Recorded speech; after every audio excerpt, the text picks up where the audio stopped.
Je suis un robot. Aujourd'hui, on commence à travailler sur les AI de notre jeu. La vidéo risque d'être super chargée et on n'aura pas grand-chose à la fin. On risque seulement d'avoir des AI qui vont seulement passer leur tour. Mais au moins, on va avoir fait toute la base qui va nous permettre de faire les prochaines étapes dans les prochaines vidéos. Mais bon, pour aujourd'hui, on va garder ça simple et on est parti. Et donc, dans Unreal, la première chose que je vais commencer par faire, c'est m'importer des textures qui vont nous aider à débugger nos AI. Donc, je vais aller dans mon dossier de Art et dans mes textures de UI, juste ici. Je vais prendre mes textures qui vont être disponibles sur Patreon, ou sinon vous pouvez les copier, c'est relativement simple. Et je vais les importer dans Unreal, voilà. Donc ici, j'ai mes textures, ici je les ouvre pour vous les montrer. On peut voir que ici, bon, j'ai un petit robot pour commencer. Ensuite, j'ai une bracket pour le début du tour de mes unités. Ensuite, j'ai une icône qui m'indique que l'unité est en train de chercher pour un sort à lancer. J'ai une icône qui m'indique que l'unité est en train de se déplacer à la place où elle doit se déplacer pour pouvoir lancer le sort. Ensuite, j'ai une icône qui me dit que l'unité est en train de lancer le sort. Une icône qui m'indique que l'unité est en train de se chercher un endroit où terminer son tour. Une icône qui me dit que l'unité est en train de se déplacer vers la fin de son tour. Et une bracket de fin de tour. Voilà, donc ça, c'est les icônes qu'on va utiliser dans la vidéo d'aujourd'hui. Et ensuite, la prochaine étape, ça va être de marquer nos unités comme étant des AI parce qu'on a des unités sur notre grille. Et là, on veut décider, OK, celle-là va être un AI, celle-là ne le sera pas, celle-là oui, celle-là non. Donc, on va aller faire ça. Et la façon qu'on va le faire, c'est en ajoutant un blueprint objet par-dessus notre unité. Parce que c'est ce blueprint objet-là qui va avoir toute la logique qui va déterminer le comportement du AI. Donc, chaque unité va avoir ce blueprint-là associé à eux. Et donc, on va aller créer ce blueprint-là et on va le spawner au moment où ce qu'on décide que l'unité veut être un AI ou non.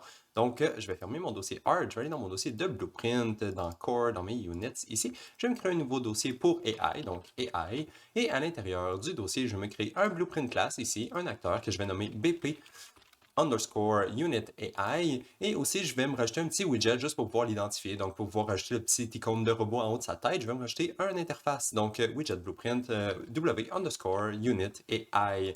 Voilà. Donc, on va commencer par l'interface parce que le visuel, c'est toujours plus le fun. Donc, on va ouvrir celui-là en premier. Et en fait, ici, il n'y a pas grand-chose à faire. Je vais commencer par remplacer mon canvas panel par un overlay, juste parce que je préfère ça. Ensuite, je vais prendre une image, le mettre dans l'overlay. Je vais l'aligner en plein centre ici en haut.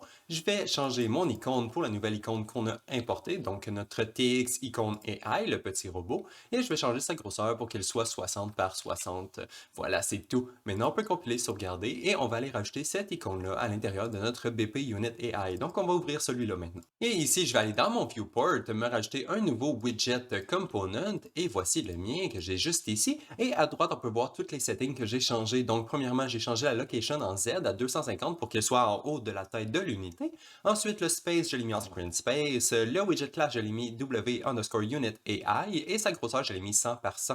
Donc, il va avoir un petit carré en haut de la tête de nos unités. Et ensuite, il a fallu que je change le shared layer name ici, le widget component screen layer 1 ici, parce que je veux que mon widget soit caché en arrière de la health bar et non en avant. Par défaut, il va être par en avant. Donc ici, j'ai changé mon layer Z order à moins 101. Comme ça, il va être caché en arrière de la barre de vie.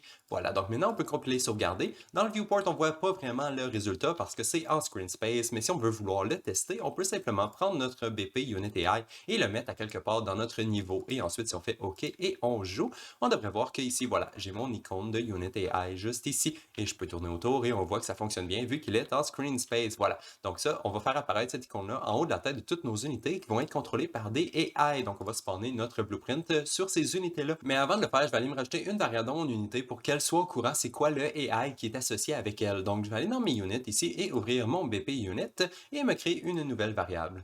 J'ai nommé la variable AI et elle est de type BP Unit AI, qui est le blueprint qu'on vient juste de créer. Et en fait, en quête ici, je vais créer une nouvelle fonction que je vais nommer setUnitAI et on va se servir de cette fonction-là pour attacher notre AI à notre unité. Donc, premièrement, on set notre variable, juste comme ça. Ensuite, on regarde si la variable qu'on vient de recevoir est valide et si c'est le cas, on va simplement l'attacher à notre unité. Donc, on fait un attach actor to actor, lui passant le AI et on lui dit de s'attacher à self, qui est l'unité actuelle. On lui dit de snapper, comme ça, il va être exactement à la même endroit que notre unité. Voilà, donc ça, c'est tout pour l'unité pour l'instant. On va aller dans le combat system pour spawner notre AI maintenant. Donc, dans notre combat system, core combat, ouvrir combat system juste ici. Et on va se créer une nouvelle fonction pour indiquer si notre unité utilise un AI ou non. Donc, j'ai ma nouvelle fonction ici que j'ai nommée setUnitUseAI. Je lui passe l'unité et si jamais on veut utiliser un AI.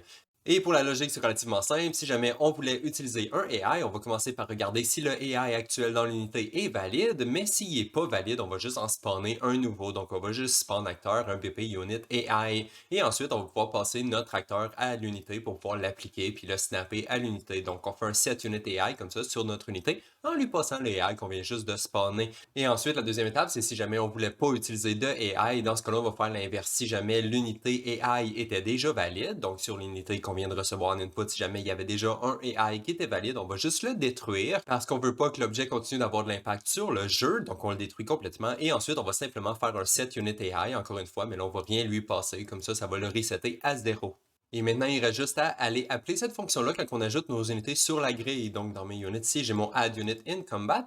On va aller à la fin ici, puis on va appeler notre fonction pour lui dire, OK, est-ce que cette unité-là veut utiliser un AI ou non? Et maintenant, pour les variables, donc ici, on a notre unité, on peut juste la copier-coller et la mettre juste ici, comme ça, on peut la passer. Par contre, le use AI, on ne le reçoit pas de nulle part, il n'existe pas dans cette fonction-là. Donc, ce que je vais faire, c'est juste dézoomer comme ça et connecter mon use AI tout au début de la fonction. Comme ça va nous créer le input pour nous avec le bon nom et tout. Donc, je peux juste le déconnecter et ensuite compiler. Je vais retourner à la fin pour l'appeler. Donc, get use AI, comme ça ici. Voilà, maintenant, la variable est passée correctement à notre nouvelle fonction.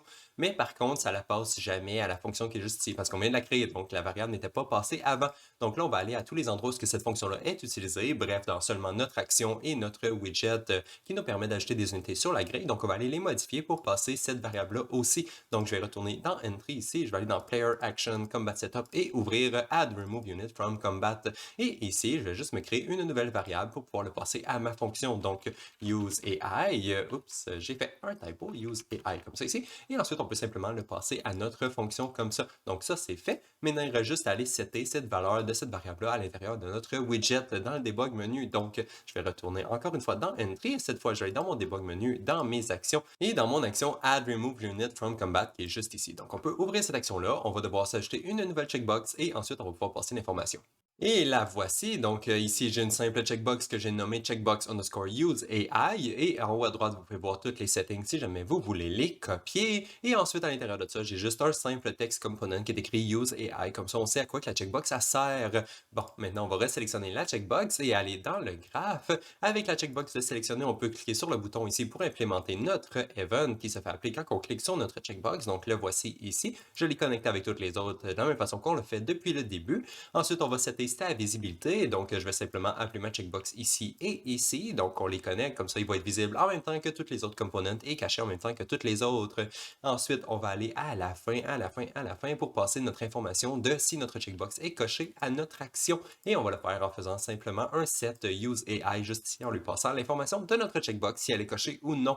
Voilà, donc maintenant on devrait pouvoir compiler, sauvegarder et dans le jeu on devrait voir le résultat. Ah oups, j'ai complètement oublié de supprimer mon acteur que j'avais ajouté pour tester, donc je vais juste le supprimer ici. Voilà, donc là on peut le faire play. Ah ok, good, on n'a plus de tête de robot par défaut, parfait. Maintenant, si on ajoute des unités dans le combat, on voit que j'ai des unités, mais par contre il n'y a pas la tête de robot par-dessus parce qu'on n'a pas coché la case Use AI. Donc là je vais cocher la case et ensuite si je rajoute mes unités, on voit qu'elles ont des têtes de robot par-dessus la barre de vie. Voilà, et je crois que ça devrait fonctionner avec tous les types d'unités, là ça devrait pas être un problème. Donc voilà, on peut racheter des slimes et tout. Et en fait, on peut remplacer les unités qui sont déjà spawnées avec des unités qui n'ont pas de AI. Donc, on peut simplement les remplacer comme ça. Et on voit que maintenant, ça ne devient plus des AI. Parfait. Donc là, on a nos unités qui sont des AI et on a des unités qui ne le sont pas. Maintenant, il reste juste à aller utiliser cette information-là pour décider comment qu'on joue nos tours. Parce qu'en ce moment, bon, ok, on fait rien avec l'information. On peut juste afficher une petite tête de robot. Donc, on va aller faire ça. Et on va commencer par le AI. Donc ici, dans le graphe, je vais me créer une nouvelle fonction pour dire à notre AI de jouer son tour. Donc une nouvelle fonction que je vais nommer AI Play Turn. Mais bon, pour l'instant, on n'a pas grand-chose à mettre dans cette fonction-là. On veut juste faire en sorte que notre unité attende un tout petit peu et ensuite passe à la prochaine unité. Comme ça, on va juste pouvoir tester que le flow fonctionne bien. Mais par contre, si jamais on veut rajouter un délai, on ne peut pas le faire à l'intérieur d'une fonction, il faut le mettre à l'intérieur d'un event. Donc techniquement, il faudrait aller le faire dans le event graph. Mais bon, là ici, vu qu'on va avoir beaucoup d'événements qui vont être basés sur beaucoup de délais différents, de plusieurs catégories d'actions différentes, ce que je vais faire, c'est me créer un nouveau event graph. Comme ça va être un petit peu plus propre. Donc, nouvel event graph que je vais appeler AI Flow. Et à l'intérieur, je vais me créer un événement que je vais nommer event underscore run AI logic. Comme ça, on va appeler cet événement-là quand on veut rouler la logique de notre AI. Et c'est justement ce que je vais aller appeler dans mon AI Play Turn. Donc ici, je vais appeler mon event run AI logic, comme ça ici.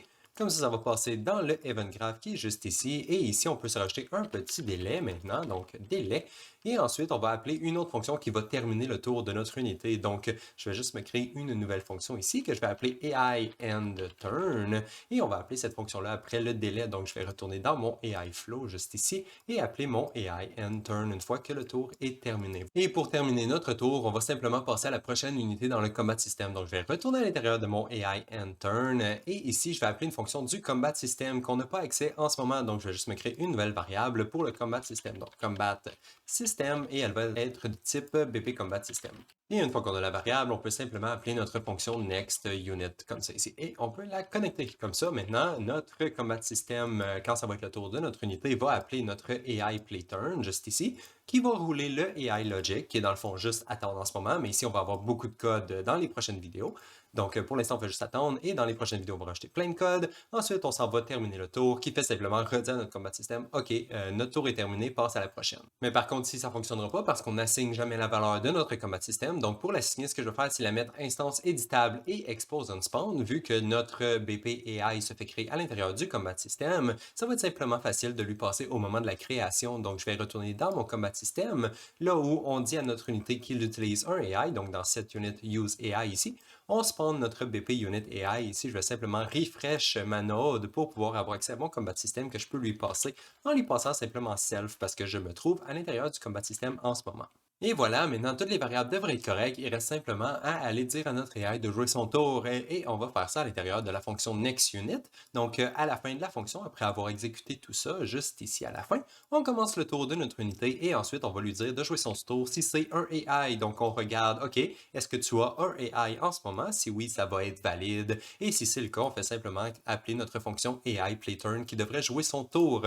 Donc voilà, maintenant on peut compléter, sauvegarder et aller voir ce que ça donne dans le jeu. Et donc, pour tester, je vais me rajouter une unité qui est à moi, ainsi que des unités qui sont AI. Donc, je vais en mettre quelques-unes pour faire sûr que ça fonctionne. Donc, on va dire plusieurs slimes comme ça ici. Voilà, maintenant, je vais commencer mon combat. Et maintenant, si je passe mon tour, les autres devraient tous passer leur tour par elles-mêmes. Et voilà, on dirait que ça fonctionne. Donc, je clique, passe, passe, passe, passe, passe, et ça revient à moi. Je peux jouer mon tour, et ensuite, je clique, passe, passe, passe, passe, passe, et ça revient à moi. OK, donc la base, elle fonctionne, le flow fonctionne, mais il y a plusieurs problèmes qu'on a déjà. Premièrement, ici, si je suis très rapide, je devrais être capable de pouvoir déplacer une des unités parce que les inputs du joueur ne sont pas désactivés. Et voilà. Donc comme ça, ici, si j'ai à refaire pendant que le AI joue son tour, je peux déplacer les unités pendant leur tour. Donc c'est pas très bon. Même chose, je peux sélectionner des sorts et tout. Donc ça, c'est pas très bien.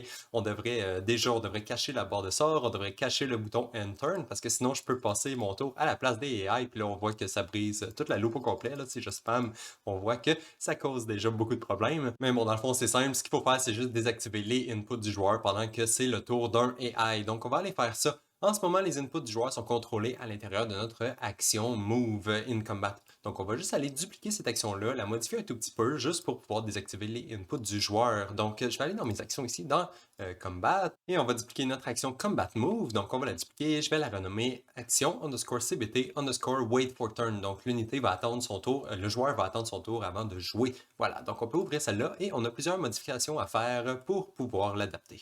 Et en fait, la première chose qui va changer, c'est le design, parce que dans le fond, on veut vraiment changer la façon que le joueur va pouvoir interagir avec le jeu quand c'est pas son tour. Donc, premièrement, l'état initial ici, on n'affiche rien. Avant, on affichait les reachables de l'unité qui était sélectionnée. Mais bon, dans ce cas-là, on n'est pas en train de jouer notre tour, donc on n'a pas besoin d'afficher les reachables, donc on va rien afficher. Et ensuite, la seule chose qu'on veut que le joueur soit capable de faire quand c'est pas son tour, bon, premièrement, c'est d'attendre. Mais ensuite, si jamais il passe sa souris par-dessus une unité, on va quand même garder les reachables qui vont devenir visibles. Comme ça va juste donner un petit peu de feedback à notre joueur et ça brise rien dans le jeu. Le joueur ne peut pas lancer de sort ou demander à une unité de se déplacer, mais il peut afficher les reachables si jamais il le désire. Et donc, comme on veut enlever plein de fonctionnalités de notre design, on va aussi les enlever du code. Donc, ici à gauche, je n'ai plus besoin de générer le path de mon unité. Donc, je peux supprimer la fonction. Ensuite, on path finding completed pour le path. On n'en a plus besoin non plus parce qu'on génère plus de path pour notre unité. Ensuite, l'unité qui commence et qui finit de marcher, c'est pas vraiment important parce qu'on lui demande pas de se déplacer. Et ensuite, notre execute action, il ne fait rien non plus. Donc voilà, on garde seulement les choses qui concernent le over d'action parce qu'on veut passer notre souris par-dessus les unités. Et ensuite, on va afficher leur reachable. Donc on garde les fonctions qui concernent les reachables ici. Ensuite, ici, pour le Generated Path, on n'en a pas besoin non plus. Et le Unit Walking, on n'en aura pas besoin non plus. Voilà, on peut supprimer tout ça. Donc voilà, on garde seulement les fonctions qui concernent les Reachable. Et maintenant, il reste simplement à réparer les erreurs que ça a causées. Donc ici, j'ai plein de callbacks qui ont des erreurs parce que ça essaie de trouver des fonctions qui n'existent plus vu qu'on les a supprimées. Mais dans le fond, on n'a plus besoin de ces callbacks-là non plus. Donc on peut juste les supprimer aussi. Et en fait, juste à la fin, ici, on a le Generate Reachable, qu'on générait les Reachable par défaut, mais on veut plus le faire. Donc, je vais supprimer ça aussi. Si je retourne maintenant, ça nous donne ça comme Begin Play. Donc, notre Begin Play est beaucoup plus simple. Et on va aussi simplifier notre End Play parce que dans le fond, ici, dans le End Play, on clearait les states de isInPath. Mais là, en ce moment, on n'ajoute plus rien dans le path. Donc, on n'a plus besoin de ce Clear State ici. Donc, je vais juste l'enlever lui aussi. Voilà. Donc, maintenant, si on compile, il nous reste simplement une seule erreur à réparer. Donc, on va aller voir où est le problème. Je vais commencer par aller dans Generator Reachables. Oh, en fait, ici, on dirait que tout est beau, on dirait pas qu'on a des erreurs, mais par contre, tant qu'à être ici, je vais me rajouter un petit check juste ici avant de faire un find path pour afficher les reachable. Je vais simplement m'assurer que mon unité est valide avant de le faire. Donc, je vais juste me rajouter un petit is valide ici que je vais reconnecter entre les deux, juste là, avant de faire un find path. Avant, c'était impossible que l'unité soit invalide parce que si jamais on n'avait pas notre souris par-dessus une autre unité, ça allait montrer l'unité sélectionnée, l'unité à qui de jouer, on allait montrer ses reachable à elle à la place. Mais dans ce cas-là, c'est plus le cas, donc c'est possible que l'unité soit invalide. C'est possible que le joueur n'ait pas sa souris par-dessus une unité. Donc comme ça, on va juste regarder si elle est valide ici avant de faire un find path, sinon ça ne fonctionnera pas. Bon, ok. Donc cette fonction-là est réparée. Maintenant, on va aller à la prochaine, donc onPathFinding completed. On va aller voir ce qu'il y a à l'intérieur de celle-là. Ok, on n'a pas d'erreur ici non plus, mais on a une branche qui ne nous sert plus à rien. Donc je vais juste la supprimer et connecter ma loop juste comme ça ici. Voilà, donc ça, la fonction devrait fonctionner comme avant. Et finalement, la dernière fonction, c'est le execute over d'action. Et elle est ici notre erreur. On essayait de générer notre path. Mais dans ce cas-là, on n'a plus de path à générer. Donc, on peut juste la supprimer. Et ici, même chose, j'avais une petite branche. Donc, je vais juste supprimer la branche aussi. Voilà. Donc là, le code devrait marcher comme avant. Parfait. Donc, on peut juste compiler. Et voilà, on n'a plus d'erreur. Donc, ça, c'est bien. Et ça devrait nous laisser une action qui fait simplement attendre le prochain tour avant de pouvoir jouer. Et si jamais on passe notre souris par-dessus les cases, ça va générer les reachable. Parfait. Donc là, il faut juste aller l'utiliser dans le jeu. Et pour faire ça, ça va être dans notre BP Player Action. Donc je vais aller dans Player ici et ouvrir BP Player Action. Et on va simplement aller à l'intérieur de notre fonction onUnitTurnStarted, donc au début du tour de notre unité. Ici, en ce moment, ce qu'on fait, c'est setter notre action à Combat Move par défaut. Donc, peu importe l'unité qui commence, on dit à notre joueur, OK, maintenant tu peux déplacer cette unité-là. Mais dans notre cas, on ne veut pas le faire si jamais c'était un AI. Donc, je vais juste déplacer le code en bas, juste ici, et me rajouter un petit isValid juste ici en regardant si le AI de l'unité est valide. Si jamais l'unité avait un AI, on veut exécuter le code qui nous permet d'attendre au prochain tour. Mais si jamais l'unité n'a pas d'AI, on va garder la logique qu'on avait avant. Donc si c'est pas valide, on garde la logique qu'on avait avant. Mais par contre, sinon, on va regarder si jamais on n'était pas déjà en train d'attendre parce qu'on veut pas resetter la même action plusieurs fois. Donc ici, je vais juste regarder si mon action en ce moment n'est pas égale à combat wait for next turn, juste ici. Et ensuite, sinon, si c'est le cas, si on n'est pas déjà en train d'attendre, je vais simplement setter mon action à action combat wait for turn. Voilà. Donc là, on va dire à notre joueur si jamais l'unité a un AI d'attendre. Parfait. Jusque-là, c'est bien. Par contre, il y a juste une autre petite chose à faire, c'est que dans notre onUnitTurnEnded, juste ici, avant, ce qu'on faisait, c'était de désélectionner l'action qu'on avait de sélectionner à chaque fin de tour. Ça fonctionnera encore, c'est juste que si jamais on est en train d'afficher des reachables, ça ferait juste les détruire et les régénérer, c'est pas ce qu'on veut. Donc ici, je vais pas désélectionner mon action à chaque fin de tour, je vais seulement la désélectionner à la fin du combat. Donc je vais supprimer mon action qui est ici, mon set selected action, je vais le supprimer d'ici et je vais aller le déplacer dans mon onCombatEnded, juste ici. Donc à la fin du combat, on va simplement désélectionner l'action qui est sélectionnée. Voilà, comme ça, dès qu'une unité qui a un AI commence à jouer son tour, le joueur se met en mode « Ok, j'attends pour mon prochain tour » et tant que ça ne revient pas à son tour, il va juste « Ok, j'attends. » Il n'y a pas de changement dans ce cas-là. Si jamais le combat se termine, il désélectionne son action. Mais si jamais ça revient à son tour, eh bien ça va revenir à son action précédente et ça devrait fonctionner comme avant. Parfait. Donc là, on devrait aller voir dans le jeu et le joueur ne devrait plus être capable de déplacer les autres unités. Donc je vais juste me rajouter une unité pour mon joueur ainsi que d'autres unités qui ont du AI. Voilà. Et maintenant, si je passe mon tour, ok, c'est le tour aux prochaines unités, donc ça fonctionne. On ne voit plus leur reachable pendant leur tour parce qu'on les a cachés, donc c'est pour ça que ça affiche seulement les reachable quand je passe ma souris par-dessus les autres unités. Voilà, donc là, c'est beaucoup plus propre. On voit aussi que la barre de sort a disparu parce que je ne peux plus sélectionner de sort pour ces unités-là. Parfait. Là, il reste juste le bouton Enter ici à cacher parce que c'est encore possible de le spammer et ça brise encore le jeu, même si on le voit pas, là, ça le brise. Donc, on va aller juste cacher ce bouton-là maintenant. Oh, en fait, non, je viens de penser à une autre chose. Si jamais j'ai des unités sur la grille, donc je vais juste recommencer, j'ai des AI comme ça ici. Et si jamais, pendant le tour de mes AI, j'appuie sur les chiffres de mon clavier, on voit que ça fait plein d'erreurs ici parce que ça essaie de sélectionner des sorts pour les autres unités et on voit que ça ne fonctionne pas vraiment. Donc, ce qu'on va faire, c'est réparer cette erreur-là en premier vu que c'est dans le player action. Donc, je vais juste retourner dans mon player action ici et ça va être dans mon event graph et ici dans le event Any-Key. Ici, on veut le désactiver quand c'est pas le tour de l'unité à jouer. Donc, on va simplement se rajouter une nouvelle condition ici dans notre end. Et la condition, ça va être simplement de regarder si l'unité courante dans le combat system est la même que l'unité qui est sélectionnée. Si c'est le cas, ça veut dire que c'est le joueur qui la contrôle. Donc, le joueur peut sélectionner son sort. Donc, voilà, avec cette simple condition-là, ça devrait réparer notre erreur. Donc, je vais retourner dans le jeu, aller tester rapidement, rajouter une unité pour moi ainsi que plusieurs AI. Et voilà. Et maintenant, si pendant mon tour, j'essaie de lancer mes sorts, on voit que ça fonctionne bien. Mon sort se sélectionne et ça fonctionne bien. Par contre, si je passe mon tour et que maintenant j'appuie sur les boutons de mon clavier, on voit que ça ne sélectionne pas sort et ça ne fait pas d'erreur. Donc, ça fonctionne bien. Si je retourne à mon tour, ça fonctionne comme avant. Parfait. Donc, ça, c'est réparé. Maintenant, il reste juste à aller réparer notre end turn. Et ça va être dans notre widget de combat. Donc, je vais aller dans Core, Combat, mes widgets et je vais ouvrir W Combat. Et ici, ce qu'on va faire, c'est cacher les bordures qui contiennent nos deux widgets. Hop, pas celui-là ici, mais le End Turn et la barre de sort ici. Donc, j'ai ma border qui est juste ici et mon autre border qui est juste ici. Donc, je vais juste les renommer border underscore End Turn et ensuite border underscore Spells. Voilà.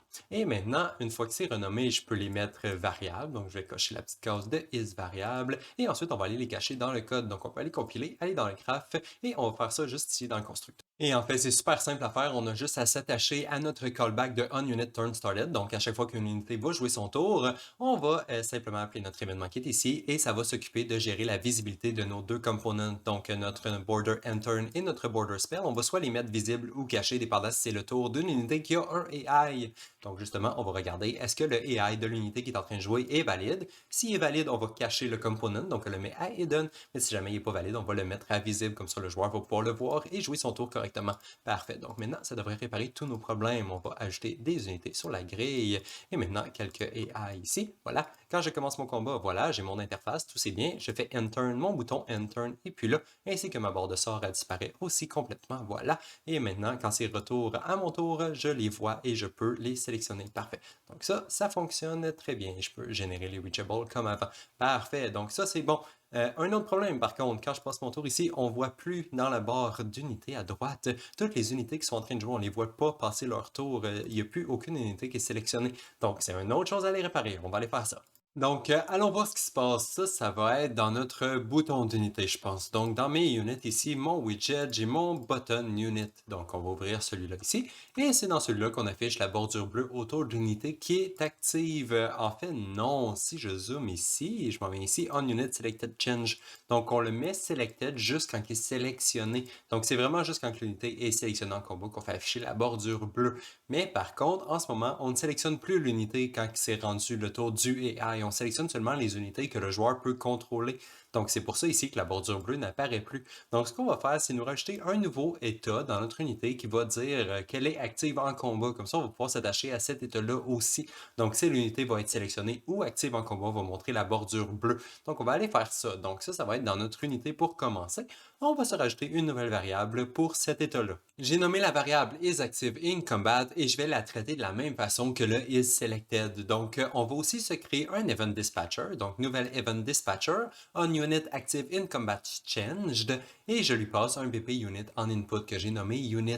Et ensuite, on va aussi avoir besoin d'une fonction pour setter notre variable. Donc, une nouvelle fonction ici que je nomme setIsActiveInCombat, une simple fonction comme ça ici qu'on lui passe un booléen et qu'on va pouvoir utiliser ce booléen-là pour setter notre variable simplement. Donc, notre variable est settée. Ensuite, même chose que quand on faisait pour le selected, on va mettre à jour le visuel de notre unit parce qu'on va faire en sorte que notre unité elle devient un peu plus highlightée quand elle est active en combat. Donc voilà, on va mettre à jour son visuel et une fois que ça c'est fait, on peut simplement appeler notre callback pour notifier le restant du jeu que, OK, l'unité qui est active vient de changer. Ensuite, on va aller dans notre fonction justement Update Visual if Hovered or Selected. Donc, à l'intérieur de cette fonction-là, ici, on changeait la couleur à bleu si jamais l'unité était sélectionnée et on la mettait plus brillante si jamais l'unité était sélectionnée. Là, on va faire la même chose, mais aussi pour le isActive. Donc, je vais juste remplacer mon Selected ici par un Selected or isActive. Comme ça, si l'unité est sélectionnée ou active, on va la mettre bleue et on va faire la même chose pour le Highlight. Donc, si jamais l'unité est sélectionnée ou active, on va la mettre plus brillante. Voilà. Donc là, notre unité, on va savoir c'est laquelle qui est active en combat.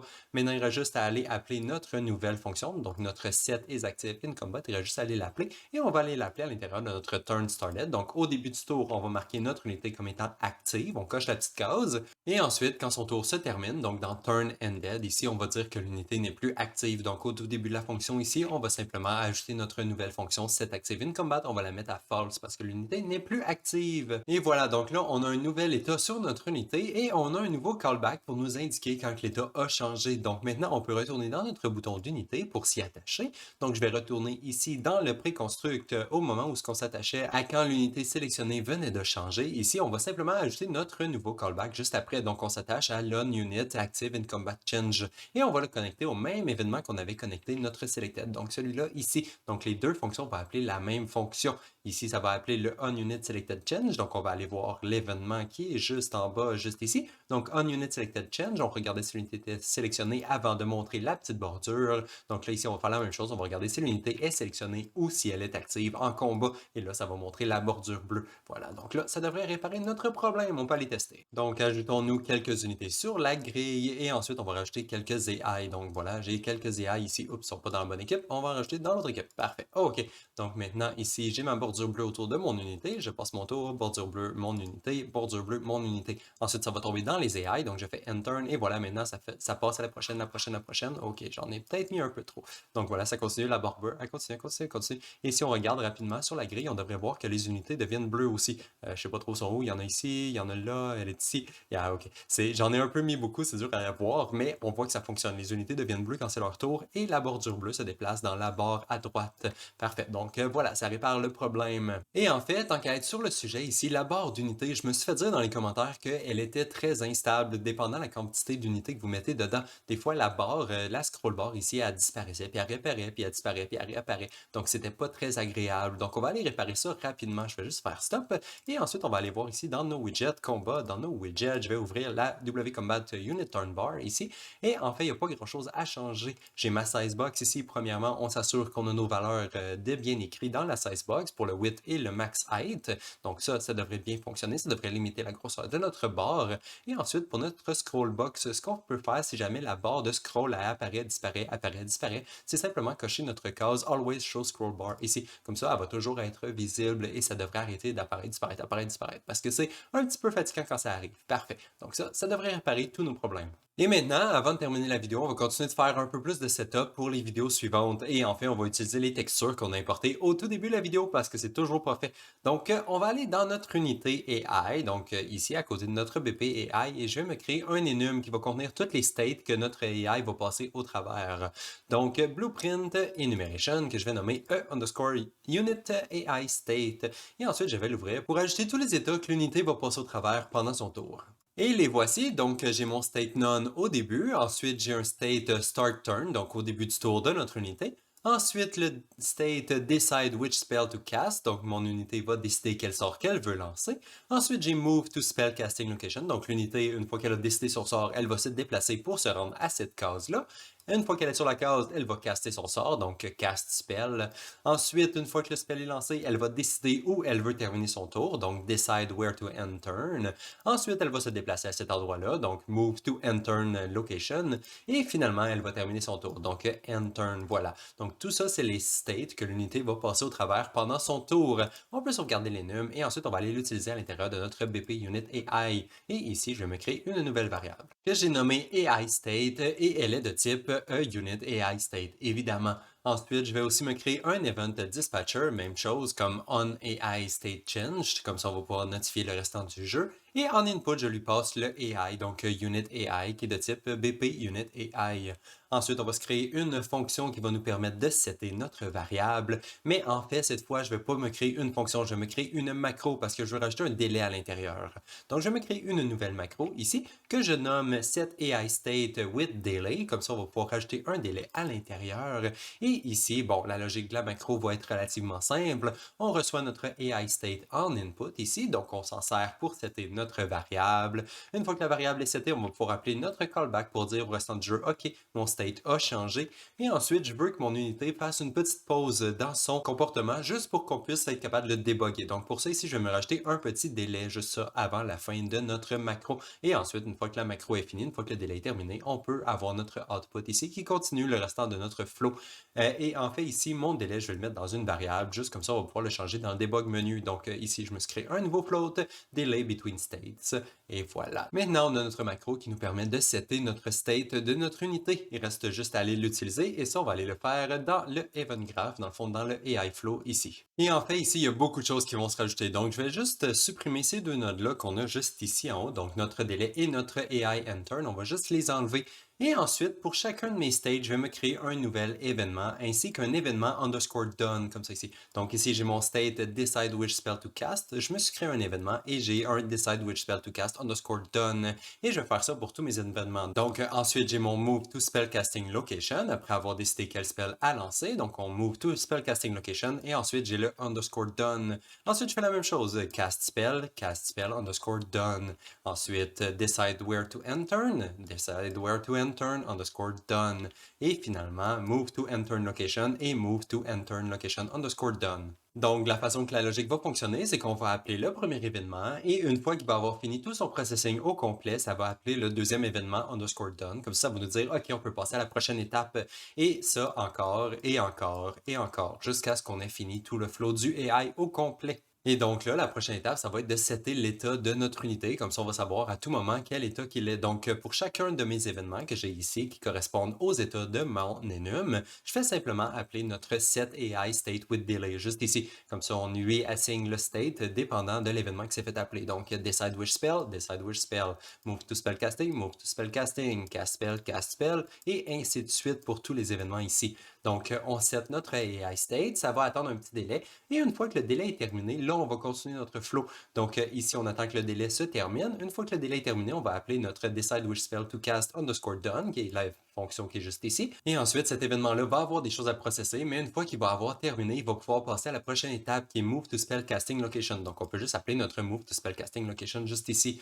Donc, ici, on est dans le move to spell casting. Maintenant, on peut appeler notre spell casting done, qui est juste ici. Ensuite, on peut, une fois que le done va être terminé, on va appeler la prochaine ligne, donc le cast spell. On est rendu ici. Une fois qu'on a casté notre sort, on appelle notre cast spell underscore done qui passe au prochain événement qu'on peut appeler la ligne suivante, donc decide to end turn. Une fois que ça c'est terminé, on va appeler le decide where to end turn done qui est l'événement qui est juste ici, qu'on va s'en servir pour appeler le prochain. Donc on passe à la prochaine ligne, on appelle le done et ça nous amène à notre dernier événement ici, move to end turn location underscore done. Donc voilà, notre AI a vraiment passé au travers de tous les états qu'on a mis dans l'enum pour lui. Donc toutes les lignes, c'est chacun un état différent. Donc l'AI a passé au travers de tout et maintenant on va pouvoir terminer le tour. Mais par contre, il faut commencer le flow avant. Donc ici en haut, je vais faire un start turn. Donc on va le mettre dans l'état je commence mon tour. Et ensuite, je vais commencer à exécuter mes fonctions. Donc on va commencer par le decide which spell to cast. Donc on passe à la première ligne ici et on fait toutes les lignes une après l'autre. Et une fois qu'on est rendu à la fin, on a juste à mettre notre AI en end turn. Et une fois que le délai est terminé, là, on va pouvoir simplement appeler notre AI end turn. Voilà. Donc ça, dans le fond, c'est l'équivalent de juste tout avoir mis les fonctions une après l'autre sur la même ligne. C'est juste qu'il y a beaucoup de fonctions, il y a beaucoup d'appels, donc c'est pour ça que je les ai mis en plusieurs rangées comme ça. Et la raison pourquoi j'ai tout déconstruit les fonctions comme ça, c'est parce que dans le fond, au final, le flow, il sera pas linéaire. Parce que si jamais, mettons, notre unité essaie de lancer un sort, il réussit à lancer son sort, ok, est-ce que je peux lancer un nouveau sort? Ok, ça va décider quel endroit je retourne dans mon AI. Et ensuite, je recontinue ma loop. Dans le fond, c'est comme un behavior tree qu'on fait, mais vu que je ne veux pas l'avoir vraiment dynamique, j'ai décidé de le faire directement en Blueprint, juste parce que je crois que ça va être plus facile de contrôler le flow de cette façon. Donc voilà. Donc c'est vraiment un gros bordel pour l'instant, mais on va organiser tout ça dans les prochaines vidéos. Parfait. Donc là, on peut compiler, sauvegarder, et ensuite, on va aller se rajouter un petit peu de feedback dans l'interface pour savoir si le AI passe vraiment au travers de tous les states. Donc, on va aller utiliser nos textures. Et ça, je vais faire directement ça dans ma table de combat. Donc, on peut aller l'ouvrir dans notre debug menu. Ici, j'ai nos tables et on va ouvrir la table underscore combat ici. Et ici, je me suis créé une complètement nouvelle catégorie, donc Unit AI. Dans le fond, j'ai simplement dupliqué mon Teams ici et je l'ai renommé. Et ensuite, j'ai rajouté les components que j'ai besoin à l'intérieur. Donc, on va juste passer au travers des components rapidement. Donc, premièrement, ici, j'ai ma border qui est la même que toutes les autres. Vous pouvez voir les settings à droite. Ensuite, Expandable Area, même chose. Dans mon header, j'ai un overlay et j'ai mon texte ici. Ensuite, j'ai une autre bordure pour avoir le background plus foncé. J'ai une vertical box parce que j'ai deux rangées de components à l'intérieur. Premièrement, j'ai ma spinbox with name que j'ai nommée spinbox with name delay between state. Celle-là, c'est important qu'elle soit une variable parce qu'on va vouloir utiliser la valeur de notre spinbox à l'intérieur du code pour la passer à notre AI. Ensuite, j'ai une horizontal box parce que ici, je veux avoir mon texte à gauche qui est écrit state. C'est juste un simple texte qui nous dit que les images qui vont apparaître à droite de ce texte-là, ça va être les states de notre unité. Ensuite, j'ai une scale box pour que nos images contiennent bien dans la petite ligne ici. Donc, vous pouvez voir les settings que j'ai mis en haut à droite pour la scale box. Et à l'intérieur de ma scale box, j'ai mis une horizontal box. Celle-là aussi va être une variable, donc bien la nommer, hashbox underscore unit AI states ici. Et vous pouvez voir les settings que j'ai mis en haut à droite. Faites sûr de cocher la checkbox parce qu'on va l'utiliser dans le code. Et justement, c'est le temps d'aller dans le graphe. Donc, on va aller dans le graphe et la première chose que je vais faire, c'est me créer une nouvelle fonction. Donc, onAIStateChange ici, nouvelle fonction. Et je lui passe le AI en input, donc unit AI ici. Et on va se servir de cette fonction-là pour prendre les icônes qu'on a importées au début de la vidéo et les mettre dans notre horizontal box pour pouvoir montrer c'est quoi les states actuels de notre unité. Donc, première chose qu'on va commencer par faire, c'est regarder si notre unit AI est valide parce que sinon, on ne veut pas l'utiliser. Et s'il est valide, bon, on commence par nous créer une image. Ceci est un construct object from class que j'ai sélectionné une image comme classe ici. Et ça va nous retourner une image component. Donc, on a une image. Maintenant, cette image-là, elle est bien belle, mais il faut lui setter une texture parce que sinon, ça va être juste un carré blanc. Donc, j'ai un set brush from texture ici. Et là, on va décider quelle texture qu'on veut lui passer. Pour décider cette texture-là, on va se faire un select basé sur le AI state du AI qu'on reçoit en input. Donc, on reçoit un AI, on regarde son AI state et on se fait un select. Ici, toutes les textures que j'ai à l'intérieur, c'est les textures qu'on a importées au début. Donc, chaque texture correspond avec son state, comme j'ai expliqué au début de la vidéo, et on le set dans la texture de notre image. Donc, maintenant, on a une image avec une texture dessus. Là, ce que je vais faire, c'est juste limiter sa grosseur parce que sinon, elle va être trop grosse. Donc, je la limite à 24 par 24. Donc, je rapetisse mon image et ensuite, on va prendre l'image puis on va la mettre dans notre horizontal box. Donc, on fait simplement faire un add child ici sur notre hashbox unit AI state. Donc, on ajoute notre image qui est ici, on la met dans la box et voilà. Donc ça, c'est fait. Et par contre, si jamais notre unit AI ici n'est pas valide, ce qu'on va faire, c'est simplement tout détruire les images qu'on avait ajoutées dans notre horizontal box. Donc, je vais simplement me faire un clear children ici parce que le AI state n'est plus valide. Donc, on ne veut pas rajouter des nouveaux states pour ce AI-là. Il n'existe plus. Et la dernière chose que je vais faire dans cette fonction-là, ça va être à la fin. Donc, je vais juste aller à la fin ici et c'est de passer notre valeur de notre spinbox à notre unité. Donc, je vais simplement me faire un set delay between states ici sur notre unit AI et on va lui passer la valeur qui est écrite dans notre spinbox. Voilà, donc maintenant, ça c'est fait pour cette fonction-là. Maintenant, on peut aller dans l'event graph pour aller la connecter et on va la connecter juste ici avec nos callbacks. Donc ici, on se connecte au callback du combat system et tout de suite après avoir fait ça, on va se connecter au callback de notre AI. Par contre, là, il faut commencer par s'attacher au unit AI. On ne sait pas qu'il existe encore, donc pour ça, on va simplement prendre notre combat system et s'attacher au onUnit turn started. Donc à chaque fois qu'une unité va commencer à jouer son tour, on va lui demander, OK, est-ce que tu as un AI? Oui, non, OK. Si tu as un AI, bon, on va s'attacher à cet AI-là, on va s'attacher à l'événement onAIStateChanged. On va dire, OK, je viens de recevoir un nouvel AI, son tour vient de commencer, on s'attache à l'AI. Comme ça, notre événement va se faire rappeler à chaque fois que les states vont changer de ce AI-là qu'on vient de recevoir. Mais par contre, si jamais le AI n'est pas valide, on va simplement appeler notre onAIStateChange juste ici en lui passant rien.